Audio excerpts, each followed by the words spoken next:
Welcome to Tenor Tech, where I solve the problems you didn't even know you had. You start by confirming the essential account and payment details so the transaction has a valid foundation. Check that the email and billing address match the card issuer, because mismatches often trigger declines. Next, inspect card expiry, CVV, and 3D secure prompts. These are common blockers. Once done, verify available balance and card limits versus the order total, and make sure any promo codes or taxes didn't push you over a threshold. This prevents simple rejections before deeper troubleshooting. You should now test the connection path and gateway behavior to isolate the failure point.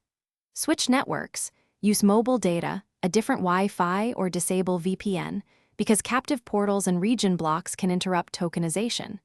Then try an alternate payment method or a tokenized wallet. Token flows bypass stored card issues. At the same time, read the gateway response. Distinguish 4XX client declines from 5XX server errors. Note AVS and decline codes, and implement exponential retry logic for transient failures to reduce repeats. You finish by ensuring the payment actually captured and downstream systems accepted it.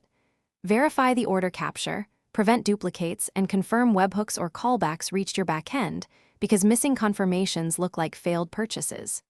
If the issuer blocks the charge, call them with the merchant name, transaction ID, and timestamp so they can lift the block quickly.